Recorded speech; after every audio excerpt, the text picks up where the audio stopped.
those of you who may or may not know, I actually had the honor, the displeasure of raiding Mufti Yasir Al-Wajdi, the chairperson of the anti-apostasy squad. He was interviewing Daniel Haiqatjou, and I thought, oh, what a golden opportunity to as I said, he's my favorite punching bag. So you can watch the whole conversation here. So I've uploaded that on my channel. And I've realized how difficult it is to reason with these people, kind of like what I had with Sarfraz, but obviously Sarfraz was not as eloquent as Haiqatjou is. But so you can go and watch this round 2 and, just face palm yourself as much as you can. There's plenty of opportunities to do that. But anyway, so I had a couple of points in that. But what happened after this, there was this guy, his name is Hussein. He's been on our show a couple of times as well. I don't know, Nuria, if you remember him. So I'm not going to play that because a lot of that is in Urdu, and it was translated. So after me and Apostate Prophet, this guy came and he was criticizing Haiqatjou for opposing women's education. And he was saying his whole argument, I'm just going to steal Man's position. So just have a listen to a little bit of it. Yes, my family moved with me. Oh, your parents moved with you? Where's the audio gone? Can you hear it? We all moved together. Yes. Oh, okay. Your uncles and your no, relatives my uncles did not move with me. My parents, my siblings moved with me. Yes. Your cousins, did they move with you? No, my cousins are far away. Yes. Okay, so anyway, I can't hear it, so I don't know where to stop or whatever. But I'll just steal Man's position. So basically, he said, and those of you who doubt it, go to Mufti Yasir Al-Wajdi's channel. You can watch it. There's a bit in Urdu, a bit in English, and then so he said he was actually wearing a tie. That was so funny. And then Haiqatjou told him, "Hey, has this," and then he took it off. That's how controlling these people are. But anyway, so this guy said that he can't make a decent living in America on single wage. So his problem was, and again, these are real life problems people face, and Islam makes a claim that Islam gives you a perfect solution. So he said, I can't make a decent living in America, so my wife works. What's so wrong about that? Because Haiqatjou built the argument that women are giving education to women, and then they'll work 12, 14 hours, and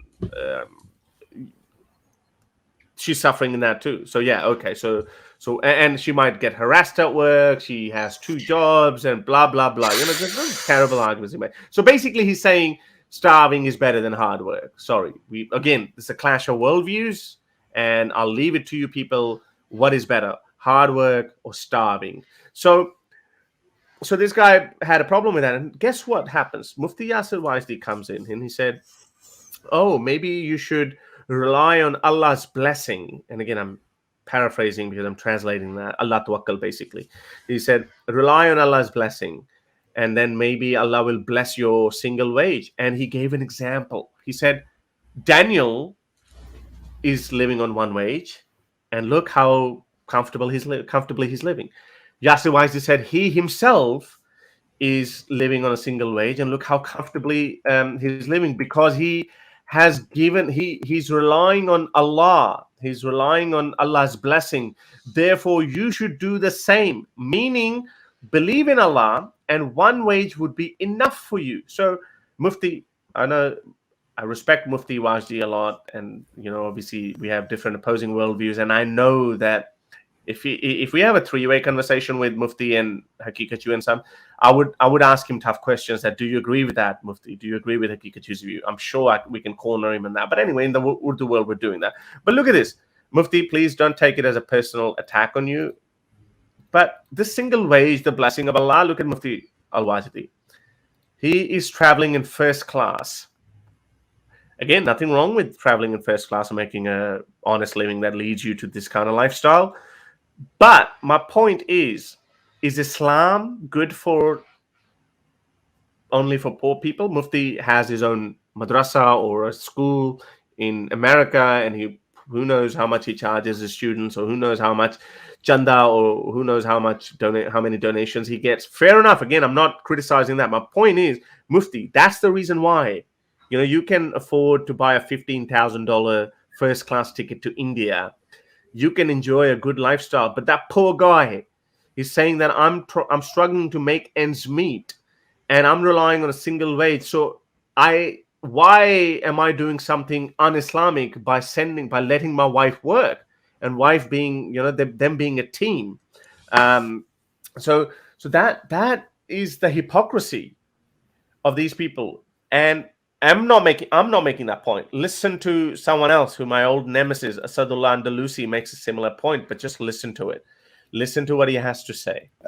University, the technical kind of safe option, if you want to be really Islamic, is like, as you mentioned, like being a farmer, etc. So even that kind of logic doesn't add up in that sense as well, because you're taking out like loans and all that. There's always exceptions. The issue here is that even if we look at the fiqh and we think things are permissible because of necessity, right? The other problem is that when we talk about necessity, when we talk about these fiqh arguments, we're only applying it to men. Again, why do the sisters still have to have this very black and white fiqh positions applied to them, but the men get away with everything? I'm just saying, like, I'm not being a feminist. I'm saying this is not fair. You can't. You have to apply it to both equally. You can't say that, it doesn't change for women for 1,400 years, but for the men, it's always changing for some reason. It's like, it doesn't work that way. I'm sorry. And I don't know if you want to get into this. I don't know if you want to talk about personalities, and I understand if you don't. But I think the other irony about all these arguments is that it's coming from individuals who are either extremely hypocritical in the way that they live. Oh my God! Or can't even stop don't have to necessarily the things that they're talking about, they don't experience themselves. So I'll give you an example, and I won't mention him by name.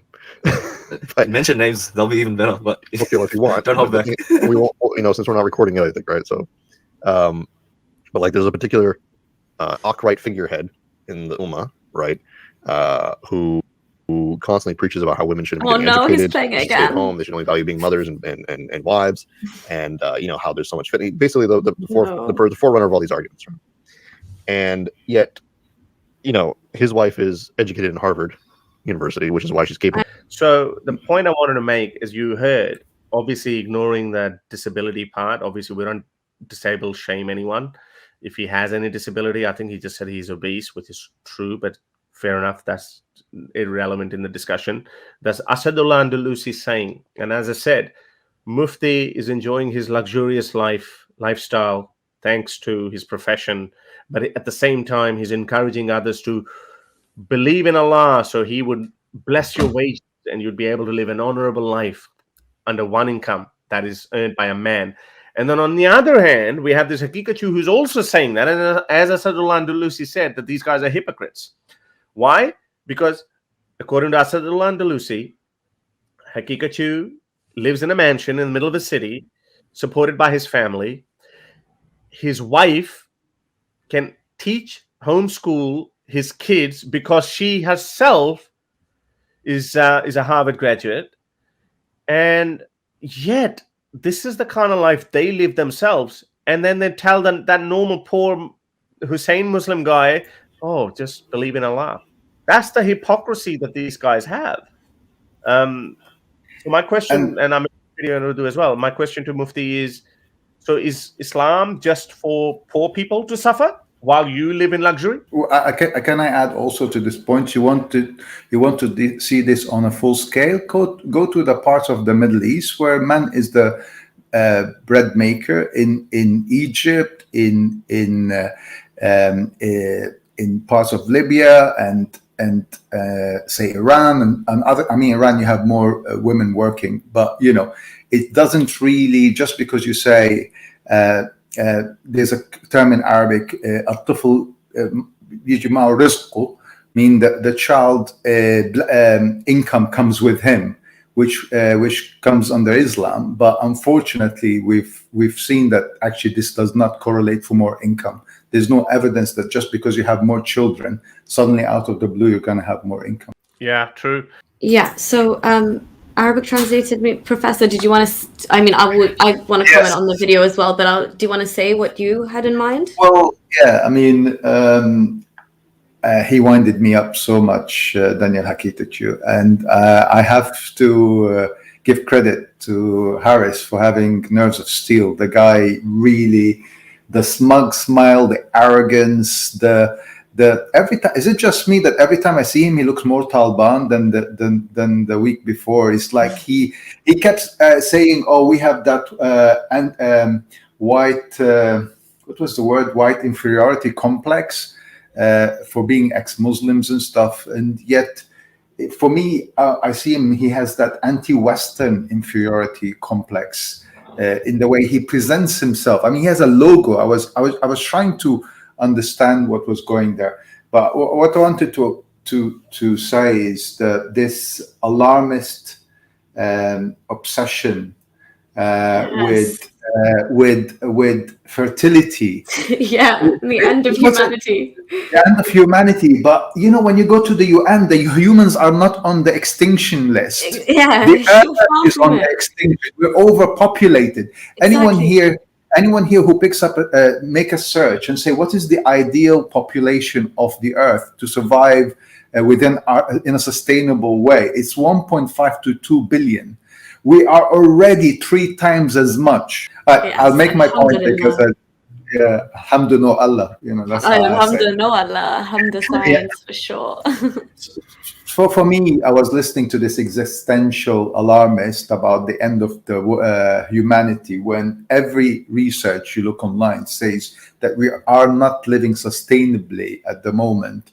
And the one big study that I found, that we have to be between 1.5 and 2 billion humans to be able to use the resources of this earth in a sustainable way, while with the environment that we live in, with the other mammals and animals and you know, the environment to sustain humanity. So we're already over our limit. So to go on and on about the humanity heading for extinction is a joke. I'm sitting listening to this video thinking, what's going on? And to go back to Muhammad, if the Prophet himself thought that that humanity's existence is about turning little girls into baby makers, well, he had 11 wives. He locked them up in marriages that they couldn't marry anyone else. And did they have children? There's only one who managed to have one by mistake, one would say, and that's Khadija. But did Aisha have any children? I mean, when he makes that argument, oh yes, let's have 9-year-old gets married because we want to populate the earth. Well, did Muhammad use Aisha to populate this earth? No. So it's all just ridiculous argument, and it goes back to also, if you want to go to the ideology of Islam, the ideology of Islam is that we are waiting for the end of time. So if Haiqatjou is worried that humanity, if Haiqatjou is worried about humanity going extinct, that will bring the end of time closer. So surely Haiqatjou should be saying, oh, don't have any more children, let's finish this earth and go to the end of time. But the point I felt with Haiqatjou is the same with your earlier guest. Tribalists are not here to argue with facts. They don't care about facts. So when Harris was throwing these very good arguments about the fact that in the Middle East the rate of fertility is going down, and trying to bring across the point that it's not religion, it's the income. You have Christian poor countries who have very high fertility rate. You have Buddhist poor countries who have very high fertility rate, but yet you have rich Arab countries who don't have high fertility rate. So what do you get from that? You get is income that has a strong correlation with a negative correlation with a drop of fertility rate. It's the income, not the religion or the faith. So this is the point, but he's never going to accept that. He was never going to listen to that. And that's the problem we have with people like who are tribalist and determined to defend the faith at any point. But maybe the bit that really winded me up is near the end, when Harris left and Apostate Prophet came in. Yeah. And I didn't like the setup, because you have all these Islamists around one single ex-Muslim. They didn't invite Harris and Apostate Prophet together to make the scene more equal. They bring them one by one, as if let's slaughter each one at a time. Yeah. But when Apostate Prophet came in, rather than welcome him or what have you, Daniel would say, "Oh, can you mute him keep him muted?" and start mocking him, saying, oh, at any opportunity they come running, they're desperate, all these ex-Muslims. And my point was, well, how about if they told you we invited him and he didn't come? He would have said, oh, look, they're chickens, they're afraid, they wouldn't come when we invite them. And when they show up, he's going to mock them anyway. So what I feel is the setup is that he was going to mock them. He was going to mock ex-Muslims and hurt, and use these ridiculous arguments, regardless whether he wins or not. So that was my point there. Okay, well, thank you for coming, Professor. I'll definitely listen to it later on. And thank you very much, everyone. Have a lovely Sunday. Thank you. It's just the hypocrisy that gets me. Do you have a point in that? Do you notice this hypocrisy that they themselves are living wonderful lives? He is living. Haiqatjou probably doesn't even work, and he's spewing out these ideas that are so harmful for any society and also for Muslims. And while he's probably being supported by his parents, lives in a mansion. Yeah, listen, I can't bear to listen to him for too long at a time. It is honestly, it's so repulsive, the worldview that he pushes out there as a narrative. First of all, I'm gonna put my neck out on the line and say, I know you did allude to them making like a noble living or whatever. I don't think it's an honorable living like being a mufti or an imam. I think you're absolutely conning people just because by virtue of Islam not being the truth. You're keeping people stuck in this cult-like ideology with the mentality of the 7th century. Not only that, but you're flying first class as a result of it, while Muslims around the world are living beneath the poverty line. And you think that's okay. And as you said, then you have the audacity to give actual genuine Muslims who are trying to stick to their faith and be good, and they turn to you as a figure of authority, and you have the absolute cheek to say to them, pray and say this dua and God will take care of you. That's literally a slap in the face. I mean, if that is not celebrating poverty porn for Muslims, I don't know what is. So yeah, that was honestly horrible to see. And also the fact that Hussein, he has come on our channel before, and I remember him saying he actually struggled with his faith and his belief, and then something happened in his life where he did dua and it changed everything. He got married. He got married. His problem, he was an incel apparently. His problem was, but again, not to listen, we don't know. No, he did say that. He said that in our conversation. He said that he was struggling to find a girl, and then his parents found him a wife, and voila, he prayed, and then look. So he came back to Islam. They say that ex-Muslims have issues, but then fair enough, whatever. Everyone has issues, and I'm not making fun of it, but I'm saying whenever their people would have some sort of an issue, or because of some sort of an issue, someone reverts back to Islam, they say, voila, subhanallah. And they never look at the reasons and what life events and what everything drove them back to Islam. It's all just glossed over because they've come back into the fold. But my point on Hussein was that he obviously did something, he had a massive life change and he went back to Islam. Okay, fair enough, to each their own. But he lives in a Western country and he sees how the economy works. He sees how society is set up, and he has enough wherewithal to understand and believe truly, I think in his heart of hearts, that women should be educated and women should go to work, and as practically speaking, it's not feasible to survive on the salary of one partner if you're trying to build a stable life and start a family or travel or whatever it is you want to do. But what is so troubling, and honestly I can't even bear to hear it, is Daniel Haiqatjou's view. And what he was asking Hussein, he was like, okay, but besides that, for example, if Hussein gave an example, what if there was this woman and she had nobody else, could she work? And then Daniel Haiqatjou literally went through every single male relative that she could potentially have. He's like, oh, but does she have a father? Does she have a brother? Does she have an uncle? Does she have a cousin? Does she have a grandfather? Does she have a cousin, an uncle on her other side? what are you doing? You are literally doing everything in your power to deprive a woman of her agency and independence by literally attaching her to any other male figure. And his excuses, I'm sorry, as a woman in 2022, when I hear a man sitting there and saying, I shouldn't go to work in case I'm going to be sexually harassed, or I work with men who are outside of my family, or I'm interacting with people, or I could be raped on the way home. Like, that's literally something wrong with the way you look at the world and the way you view women, to think that that is the reason for me to stay home within these 4 closed walls in your house and deprive me of those choices on purpose, so that I have no option and I have no choice but to think that my destiny is to have children and bear children for you. So I'm helping contribute to the survival of humanity and keeping the fertility rates alive.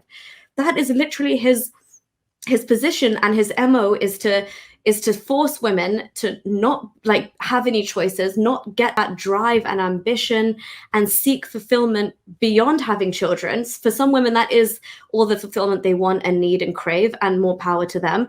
But for a lot of women, when you give them other choices in life, and when you give them options in an education and financial independence, or the means to seek financial independence, what you'll start to realize is, whether they're growing up in Qatar or England or France or Ecuador, their go-to is probably not going to be, let me settle down with a man like Haiqatjou and start making babies for him so we can save humanity and keep the fertility rate going. That woman is going to be so independent and so driven to like follow her own dreams and desires and say, who are you to stop me and tell me that I shouldn't go outside and participate in the wider working world as a human being who's treated equally and with respect? I am not a child. I am not your property. You cannot say that the wide world out there is so evil that, oh my God, I'm doing this to protect you. It's because we love you so much and we respect you so much that you need to stay behind these closed doors and keep popping out babies.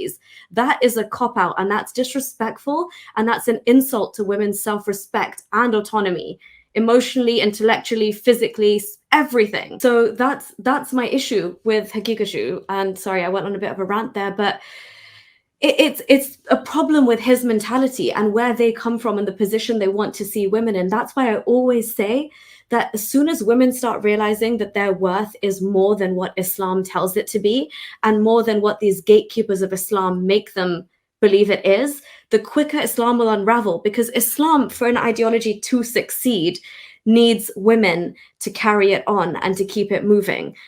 Without women being obedient and being subservient and believing that they should be beaten by their husbands, like a large proportion of Muslim women in Egypt genuinely believe they should be disciplined. And if they do something wrong, their husband has the right to physically discipline them because of it. And this can get over into, when culture mixes with this as well, it can get so toxic where there's like dramas in Pakistan that if a woman like burns the whatever she's cooking on the stove, that calls for a beating. Like, who's to say who's drawing these arbitrary lines of discipline? And just the fact that it's one-sided. I mean, I don't endorse violence in any sense of the word, but in the Quran, if God is so like true to his word about creating all human beings equally, he wouldn't categorically say men are a degree above women and then keep women in a position of being infantilized. In Islam, as a woman, you never grow up. You literally get handed from your father to your husband in a perfect situation. And again, what do you have to fall back on? Absolutely nothing. You don't have the right to divorce. That was these countries trying to bring in these laws where women could approach the courts for divorce much later on. And also you get half the inheritance that your brother gets. Your testimony is worth half in courts. How is any of this safeguarding women? Like, as a woman, you don't even need to care about all the other things. You literally look at how Islam has entrapped you and said you need to be padlocked to some man at some level.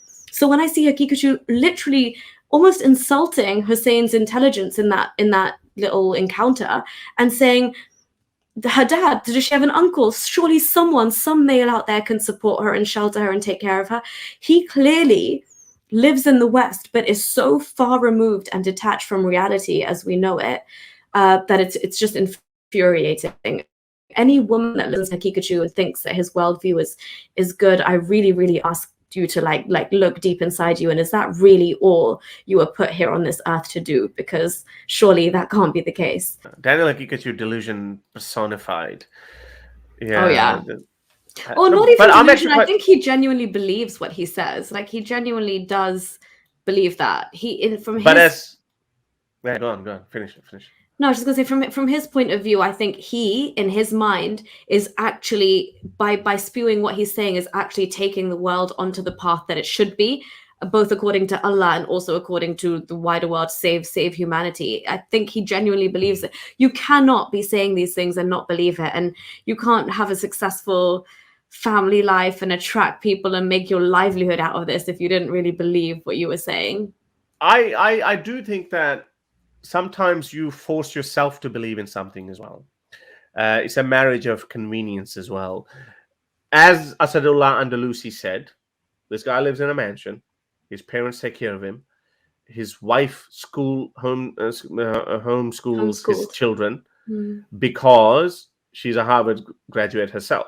So, as Asadullah Andalusi said, these guys are hypocrites. They don't have the same challenges. So it's easy for him to say that. It's like for me, like for example, when I tell people, hey, travel the world, it's easy for me to say it. But a poor Pakistani or an Indian, the first thing they have to worry about is to get a visa. And most of the time they don't get these visas very easily. So it's easy for me to say it. And I'm like, oh yeah, you know what? You gotta travel. I believe in the importance of traveling, but I am facilitated by it. I can't tell an ex-Muslim, hey, if you want to be an atheist, just crap on Islam and just leave Pakistan. Whoa, hang on. I can, and this is why I acknowledge that my activism, yes, I have this luxury of doing what I'm doing because I have these certain privileges. Ignore the crappy, shabby hotel room. But as privileges go in this line of work, this is pretty good. So yeah, but he's a rich guy, and the other Mufti guy, he's just taking his selfie like this. He actually extended his hand backwards and took that photo. So yeah, these guys are unfortunately.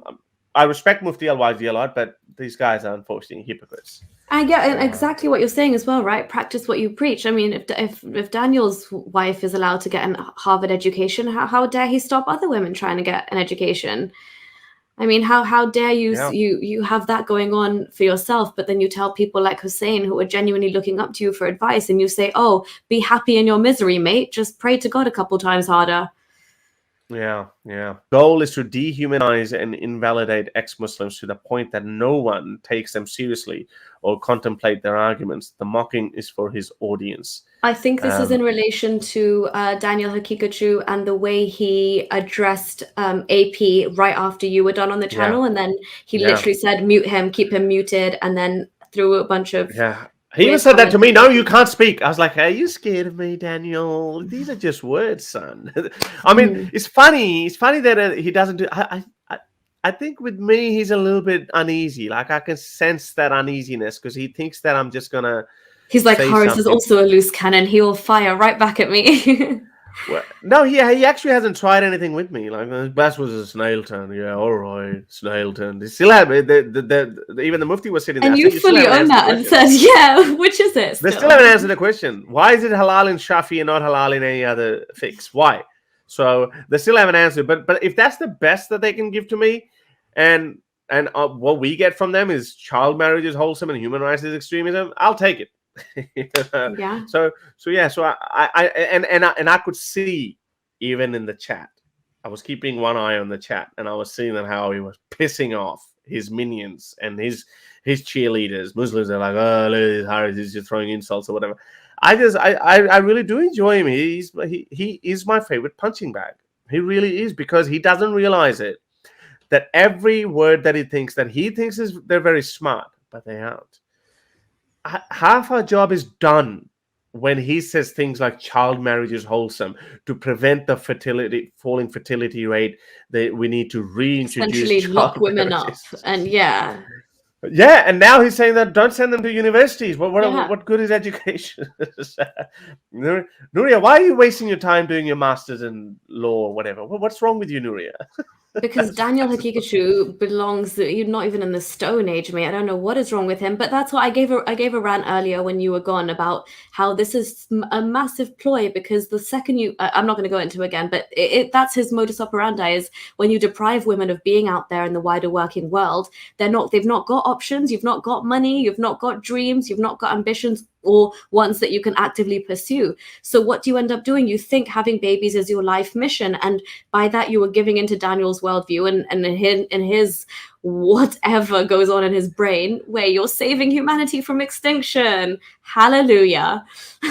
Well, your job is just to make babies. That's it. Yeah, Fertility essentially. rate. And I'm sorry, Fertility but rate. Horace, if I was a woman and I was telling you, would you buy these excuses in 2022 if I asked you why can I not work as a woman? And his response to women is that, oh, but you might get harassed at your workplace, or there'll be male colleagues, or there'll be this. We love you so much. You might die in we a need to car protect accident. you. Yeah. You might die in a car accident, so don't drive. Yeah, a policeman on a horse could come run you over, because you know they go around London sometimes on horses. Lightning could strike you. Oh that's the logic. But he thinks that his arguments are very smart. No, who's listening to that? Which self-respecting woman is listening to that and thinking, not women, he's right? I think a lot of men. Well, men like it. Men like it when women are subordinate to them and subservient and obedient and under their command and not able to flee. I work with women who are in abusive situations where they're physically abused, and the main reason they reach out to us is because that man has cut off them from the world. Financially, they've got no bank account, they've got no savings, they've barely got an education, and it's all because always, oh, he didn't allow me to work, he gave me pocket money, he did this, I just had to be a good mother, he'd give me money for the kids. That's it. Like, as I was saying, in Islam, you're property, and as a woman, you never become a woman in your own right. You were just a child, you're an extension of an infant, and you're just expected to create and procreate more. You use the word subordinate. That reminded me of a quote that I just watched a movie, The Jurassic World. It says, Ian Malcolm's character says, we are racing toward the extinction of our species. We not only lack dominion over nature, we are subordinate to it. So at the end of the day, it's the nature that we're subordinate to. But, within our social hierarchy, or not our, Islamic hierarchy and most primitive cultures, women, they want to see women as subordinate. Yeah. I mean, again, Quran, men are a degree above you. It is verbatim in there in black and white. It's just, God did not make a sequel from the beginning, so I have a problem with God.